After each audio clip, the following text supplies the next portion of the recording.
नमस्कार। कार्यक्रम रचना में आप सभी का बहुत बहुत स्वागत।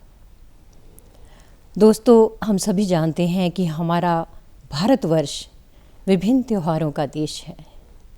समय समय पर विविध धर्मों से संबद्ध त्योहार यहाँ मनाए जाते हैं, लेकिन इनमें सर्वाधिक महत्वपूर्ण हैं वे त्योहार जिन्हें कि हम राष्ट्रीय पर्व के तौर पर जानते और मनाते हैं। कलम के इसी महत्व को आंकते हुए और पूरा सम्मान देते हुए हम लेकर आते हैं आपके लिए रचना कार्यक्रम, जिसके माध्यम से मिलवाते हैं उन रचनाकारों से आपको जो कि हिंदी साहित्य की आन बान शान है और भारतवर्ष का गौरव है।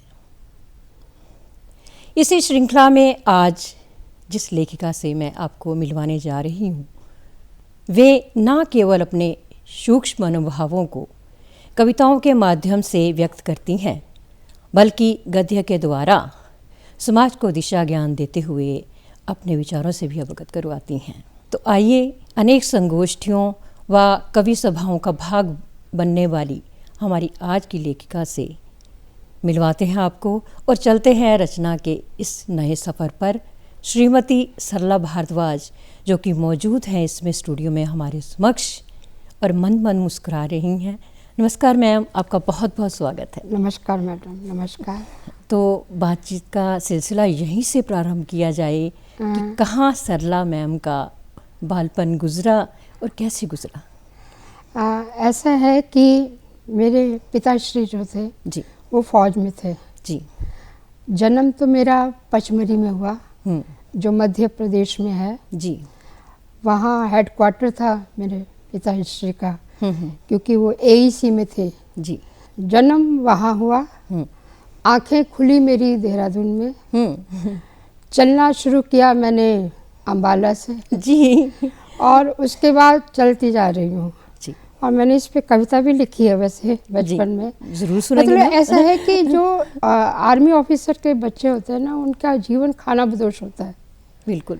मतलब एक जगह तो टिकते नहीं, 2-3 साल के बाद कहीं ट्रांसफ़र, कहीं कभी कहीं ट्रांसफ़र। जी, बड़े करीब से देखा है आपने भारतवर्ष को। तो मतलब मुझे ये नहीं लगता कि पचमढ़ी ही मेरी जन्मभूमि, मेरे को पूरा भारत ही जो है मेरी जन्मभूमि लगता है जी। क्योंकि बड़ी संस्कृतियों से मैं मिली हूँ, बहुत सी भाषाएं देखी जी। जब देहरादून में थे तो वहाँ पिताश्री जो थे वो गोरखा पैटर्न में थे, गोरखाली वगैरह जी। पर ये है कि देहरादून के जो दिन है ना जी, क्योंकि पचमढ़ी में तो सिर्फ जन्म लिया, आंखें नहीं खुली, आंखें मेरी खुली देहरादून में। तो वहाँ जो है बचपन के दिन बड़े याद आते हैं। घर के आगे सामने हमारे ना एक आमों का बाग था और स्कूल से आते पहले ही काम ये होता था कि थैला उठाना और आम लेने चल पड़ना।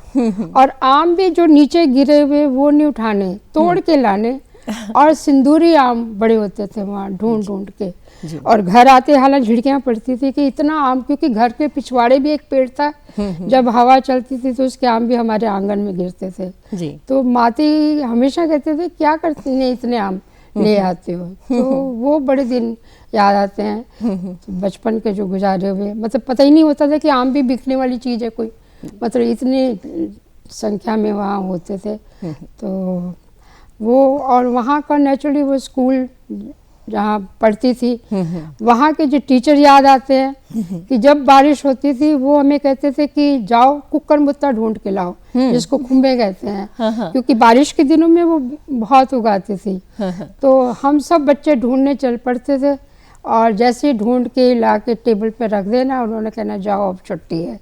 तो वो दो बातें जो हैं बहुत याद आती हैं। और इवन यहाँ के वो थिएटर में जब जाना, कई बार पिता ने आर्मी बच्चों को सब लेके जाना फिल्म दिखाने के लिए, तो जैसे कोई वो देवता आते थे ना फिल्म में, तो बस एकदम लोगों ने पैसे चढ़ाने शुरू कर देने, हमारे सिरों पे लगने। बड़ा उनको लगना जैसे सचमुच भगवान आ गया है और जय जयकार होने लग पड़ी। मतलब तो वो दिन, क्योंकि बचपन की मासूमियत की बात है। और ये मैम प्रकृति से आपका सानिध्य रहा बचपन में ही, प्रारंभ में प्रकृति से आपका सानिध्य बना रहा बहुत ज़्यादा। यहाँ तक कि मेरे पिताजी तो ये कहते हैं कि तू बचपन में गाती होती थी अपने आप ही बना के, ऊपर से लाल लाल पानी गिरा, लाल फूल खिला, ऊपर से हरा पानी गिरा, हरा घास उगा।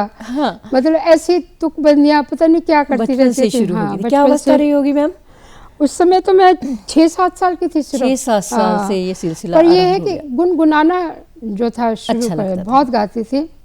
और मेरे जो पिताश्री थे वो साहित्य, संगीत और कला तीनों में उनकी रुचि थी जी, क्योंकि गाते बहुत अच्छा थे, ड्रामा खुद लिखते थे, और ड्रामे में जो मेन पार्ट होता था वो खुद करते थे, अभिनय करते थे जी। क्योंकि जो कंपनी के जितने भी होते थे ना कल्चरल एक्टिविटीज, उसके वो इंचार्ज होते थे जी।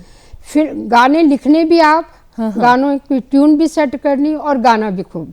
हाँ जी, मतलब कि विरासत में मिली आपको ये वो खून में ही है शुरू से ही जी। तो पता नहीं, मतलब जैसे 1962 की लड़ाई हुई तो मतलब मेरी पुरानी डायरी में लिखे हुए है, माँ मुझे झांसी की कसम, मैं उनको तबाह करके आऊँ, कुछ ऐसे लिखा हुआ है। मतलब चाइना वार के टाइम के ना, कि मुझको तुम मतलब भेजो, मैं लड़के आती हूँ, उनको हरा के ही आऊँगी। इस तरह का मुझे लाइनें याद नहीं। और मेरे पिताजी का गाना जो है अभी तक मुझे याद है, उठो जवानों कूच करो, आज दिन आया बलिदान का, लोभ न करना प्राण का, हिंदी चीनी भाई भाई उसका झूठा नारा है, वह बोधों का वंशज है पर गौतम का हत्यारा है, उठो जवानों कूच करो। तो वो गाते बहुत अच्छा था, तो उसका प्रभाव था। मतलब उनको देख के मैं भी गुनगुनाती रहती थी, और गुनगुनाते हुए कब कोई अपनी ट्यून आ जाती थी जी, और शब्द मदद करते थे और कविता बन जाती थी जी। पर हिम्मत नहीं होती थी कि पिताजी को मैं सुनाऊं, क्योंकि वो बड़े अच्छे आर्टिस्ट थे। तो बहुत देर बाद जब डीएवी कॉलेज में यहाँ पढ़ती थी तो मुझे वहाँ से उर्दू की काफ़ी किताबें मिली, पोइट्री की जी। और तब उर्दू का बड़ा असर था मुझ पर, तो मेरी रचनाओं में भी उर्दू झलकता था जी। तो तब मैंने एक बार डरे डरे गज़ल लिखी, तो पिताजी को मैंने डरे डरे कहा कि पिताजी मैंने एक गज़ल किसी की एक गज़ल है, आपको सुनाऊं? कहते हाँ। तो तब मैंने उनको जब सुनाई कि जहाँ बढ़ गया था कारवां, मुझे छोड़ जहाँ बढ़ गया था कारवां, मैं अभी भी हूँ वहाँ, मैं अभी भी हूँ वहाँ, मैं हूँ जहाँ है वहाँ दौरे खिजा जी, मैं हूँ जहाँ है वहाँ दौरे खिजा, तलाशे बहार हो तो मत आओ यहाँ जी। तो पिताजी ये सुन के ना कहते वाह ये तो बहुत बढ़िया है। जब उन्होंने बढ़िया कहा तब मेरी हिम्मत हुई, मैंने कहा ये मैंने लिखी है। वाह तो क्या बात, काफी उन्होंने शाबाश दी और उन्होंने इनाम दिया 10 रुपये उन दिनों, बहुत बड़ी कीमत थी 10 रुपये की, क्योंकि ये है भी 65-66 की बातें जी। तो तब मुझे याद है कि उन्होंने फिर ये कहा कि अब आगे से ना तू जब भी लिखेगी तब तुझको मैं ये इनाम नहीं दूंगा, हाँ जब प्रकाशित होगी तेरी रचना अखबार में तब दूंगा। तो मेरे लिए तो जैसे ना एक खेल बन जाता है, कविता लिखो जाके अखबार में देख के आओ, जब छप के आए तो पिताजी से इनाम ले लो। तो एक वैसे भी आपको खतों मतलब लोगों के खत आने कि बहुत अच्छी कविता आपकी लगी है वो, तो उससे मुझे लगता था एक तो उत्साह मिलता था और प्रोत्साहन मिलता रहा, और दूसरा ये कि समाज से ना जैसे लगता था कि आप एक अलग आपकी पहचान बन रही है जी। तो ये इस कारण से जो था मेरा पोइट्री में रुझान जो था शुरू से हो गया था जी। तो तब 3 काव्य संग्रह मैंने निकाले हैं जी। एक मेरा पहला कविता मेरा पता जी, दूसरा ये है धूप के रूप हाँ जी, हाँ जी। और तीसरा मेरा ये है खिड़की से झांकता गुलाब हाँ जी।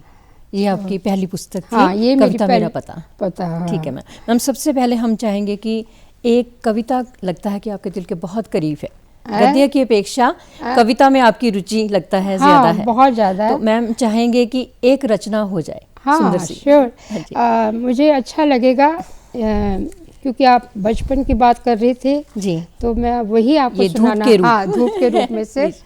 तो इसमें मेरी एक कविता है आदमी की भूख जी। अलमस्त मन कभी भी हिरन की तरह कुलांचे मार भरता पहुंच जाता है बचपन में, अलमस्त मन कभी भी हिरन की तरह कुलाचे भरता पहुंच जाता है बचपन में आमों के बाग में, हमजोलियों के संग इठलाने लगता है। कोयल की कुहुक सुन उसे ढूंढने लगता है। पेड़ों के झुरमुट से सूरज की आंख मिचोली देख नर्तन करने लगता है। वाह, क्या बात। गिलहरियों के संग पेड़ों पर चढ़ने उतरने लगता है।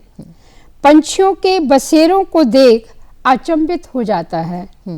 सिंदूरी आमों को तोड़ने के लिए मचलने लगता है। फिर माली की आवाज सुन झट से दौड़ आता है वहां से। जी। नादान है, नहीं जानता वह बाग अब वहां नहीं है। जी। ना तितलियां हैं, ना वीर बहुटियां हैं, ना सूरज की आंख मिचोली है, ना पंछियों का बसेरा है। आम के बाग की तो बस कहानियां हैं। हर तरफ उगाए हैं कंक्रीट के जंगल। जी। हर तरफ उगाए हैं कंक्रीट के जंगल, जो आदमी की भूख की निशानियां हैं, जो आदमी की भूख की निशानियां। बहुत ही सुंदर रचना है मैम। आपने जो वास्तविकता आज की है, जो विडंबना कहेंगे, वो हमारे समाज में किस प्रकार प्रकृति का क्षरण हो रहा है, उसके बारे में बहुत अच्छा आपने लिखा है, बचपन से शुरुआत करके। और मैम गद्य की ओर रुझान कैसे आपका हुआ, फिर पद्य से गद्य की ओर आना? गद्य की ओर ऐसा है कि मैं हंसराज महिला महाविद्यालय में पढ़ती थी। जी। और वहाँ जब मैंने मंत्रोच्चारण होता था तो उसका बड़ा प्रभाव पड़ता था। तो पहले ही मंत्र मेरे को उपनिषद, फिर जब मैं पढ़ाने लगी तो उपनिषद पढ़ाने का मौका मिला। तो उसमें मैंने देखा कि एक मंत्र, इस उपनिषद का जो पहला मंत्र है, उस एक मंत्र में ही बड़े 3 बातें जो बहुत जबरदस्त कही हुई। एक तो है कि ईशावास्यम इदम सर्वम यत किंच जगत्याम जगत, पूरा मंत्र जो है, तेन त्यक्तेन भुंजिथा माँ गृधा कस्य स्विधनम। जी। कि जो ऋषि है वो कह रहे हैं कि ये सारा संसार जो है ना, वो ईश्वर से व्याप्त है। जी। है ना, यानी तुम्हारा तो कुछ नहीं, सब कुछ किसका है? ईश्वर का। बिल्कुल। तेन त्यक्तेन भुंजिता, जी, इसलिए वो कहते हैं त्याग पूर्वक भोगो। ये नहीं कि जो कुछ मिल गया है खुद हजम करो, दो लोगों को बांटो, है ना, और फिर उसका उपभोग करो। जी। और फिर सीधा कहा माँ गृधा। जी। तीसरी बात कह दी उन्होंने कि माँ गृधा, लालच मत करो, लोभ मत करो, क्योंकि लालच करोगे तो लालच तो सबसे बड़ा अवगुण है ना। लोभ से जो है सब कुछ नष्ट हो जाता है, तो इसलिए लालच ना करो। माँ गृधा, गीध मत बनो। जी। गीध को देखा ना, जैसे वो देखता है कि कोई जानवर मरा हुआ है, कुछ भी है, पूरा पंख फैला लेती है उस पे, है ना, और उसकी कोशिश होती है कि सिर्फ मुझे ही मिले और किसी को नहीं। तो ये जो गीध वृत्ति है व्यक्ति की, वो समाज में अगर आप रहते हो तो वो ठीक नहीं। सभी कुछ आप ही हथियाना चाहोगे तो लोग कहाँ जाएंगे। तो एक ही मंत्र में बड़ी जबरदस्त बातें थी। तो मुझे लगा कि ये जो बातें हैं वो उपनिषदों तक में ही सीमित ना रही, लोगों तक पहुंचनी चाहिए। जी। तो क्योंकि मैं संस्कृत की थी तो मैंने कहा ये मेरी ड्यूटी बनती है कि जो संस्कृत में जो बड़ी अच्छी बातें हैं वो लोगों तक पहुंचे। तो इसलिए फिर मेरे में जो था उत्साह बना, और मैंने 2 किताबें लिखी हैं उपनिषदों पे। एक तो अन्न से आनंद की ओर, और दूसरा उपनिषदों का में शिक्षा का स्वरूप क्या है। जी। तो 2 बुक्स मैंने उस पर लिखी। और तीसरा जो था वो मैंने लिखा है एक विचित्र नाटक। हाँ जी, जिसके लिए आपको राष्ट्रीय स्तर पर पुरस्कृत किया गया। इसके लिए राष्ट्रीय पुरस्कार मिला। और बड़ी बात ये है कि गुरुजी जैसा, गुरु गोविंद सिंह जी जैसा जो ना कोई ओजस्वी तेजस्वी जो चरित्र है, वो आपको हिंदुस्तान तो क्या पूरे विश्व में कहीं नहीं मिलेगा। जो मतलब जिन्होंने अपने पूरा वंश जो था, है ना, देश के धर्म के लिए, संस्कृति की रक्षा के लिए कुर्बान कर दिया। और फिर देखो क्या कह रहे हैं कि इन पुत्रन के शीश हेत वार दिए सुत चार मरे तो क्या हुआ जब जीवित कई हजार। तो इतना बड़ा त्याग करने वाला दुनिया में आपको कोई नहीं मिलेगा। तो वो, और दूसरा ये है कि जो विचित्र नाटक में ना उन्होंने अपने आप को रघुवंशी कहा है। जी। उन्होंने जोड़ा है कि मैं राम का वंशज हूँ। जी। तो मुझे लगा कि ये तो भावनात्मक दृष्टि से भी राष्ट्रीय एकता की दृष्टि से भी ये जो है ना विचित्र नाटक लोगों के सामने आना चाहिए। तो तब मैंने ये जो है लिखा, और रियली उसमें अगर आप पढ़ो तो कृष्ण का जो रूप है वो गुरु गोविंद सिंह जी में नजर आता है जी। क्योंकि गीता में भी कृष्ण यही कहते हैं कि परित्राणाय साधु नाम विनाशाय च दुष्कृताम, है ना। तो धर्म संस्थापनार्थाय संभवामि युगे युगे, कि मैं जो है संतों की रक्षा के लिए और दुष्टों के विनाश के लिए जी, और धर्म की रक्षा के लिए हर युग में जन्म लेता हूँ। और गुरुजी भी क्या कह रहे हैं जी, हम एक का जगत में आए धर्म हेत गुरुदेव पठायो, है ना, यहाँ तहाँ तुम धर्म बिथारो दुष्ट दोखियन पकड़ पछाड़ो जी। वो कहते हैं कि मैं किस लिए आया हूँ यहाँ पर, धर्म के प्रचार के लिए कि मुझे कहा गया हाँ कि जहाँ जहाँ भी दुष्ट है उनको नष्ट करो और धर्म का विस्तार करो और ना जुल्म करो किसी पे और ना ही और एक जगह तो वो कहते हैं कि याही का धरा हम जन्म समझ ले हो सब साधु मनमम जी, कि जिसके कारण मैंने जन्म लिया ना वो सब समझ लो जी जी, कि याही का धरा हम जन्म समझ ले हो सब साधु मनमम धर्म चलावन। पहले ही कहा है कि धर्म चलाने के लिए संत उबारन, और जो संत है उनको जो है उभारने के लिए, और दुष्ट सभन को मूल उपारण, जो दुष्ट लोग हैं उनका मूल नाश करने के लिए मैंने जन्म लिया। और श्री कृष्ण यही 3 कारण बता रहे हैं। तो मुझे तो कृष्ण जैसे ही इनका ओजस्वी तेजस्वी जो रूप है वो लगा, तो मुझे प्रेरणा मिली कि मैं विचित्र नाटक लिखूं ताकि लोगों तक पहुंचे। और खुशी की बात है कि इस नाटक के लिए जो है मुझे राष्ट्रीय स्तर पर राष्ट्रीय पुरस्कार मिला। और आप हैरान होंगे, मुझे ये बताते हुए भी अच्छा लगता है कि हालांकि जब पहले इसका 25,000 पुरस्कार था जी, तो जब मैंने किताब भेजी है मतलब तब तक 25,000 ही था जी। मेरे साइन होके भी चले गए थे। फिर उनका आया दोबारा लेटर कि मैडम वो जो आपने साइन करके भेजे हैं वो कैंसिल समझो जी, आप ये दूसरे पेपर भेजें, इस पे साइन करके भेजो क्योंकि इसकी राशि जो है बढ़ा दी गई है जी, 25 से एकदम 50,000। तो मुझे सचमुच यही लगा कि गुरुजी ने देखा कि मेरी बेटी जो है वो डबल साइज की है तो इसको कृपा भी डबल ही होनी चाहिए। 2001 में मिला है आपको? हाँ 2001 में जी। और मैम ये आपकी एक पुस्तक आती है संस्कृत साहित्य में नैतिक मूल्य एवं राष्ट्रीय चेतना, तो इसमें भी आपको भाषा विभाग पंजाब की ओर से पुरस्कृत किया गया अभी 30 नवंबर को। 30 नवंबर जी, इसके बारे में थोड़ा सा बताइए हमें, ये कैसे मन में? इसका ये है कि मैंने को जो है जब मैं पढ़ा रही थी कॉलेज में तो उन दिनों कई जगह मुझे जाना, मैं गई हूँ, ये जो है राष्ट्रीय सेमिनार होते हैं उसके लिए जी। और दूसरा मैं 1967 से रेडियो स्टेशन में आ रही हूँ जी, मतलब मेरी पहली इंटरव्यू हुई थी जब मेरी पहली बार मेरिट आई थी फर्स्ट ईयर में, तब मुझे इन्होंने आकाशवाणी जालंधर ने बुलाया था कि इंटरव्यू के लिए मैडम आओ।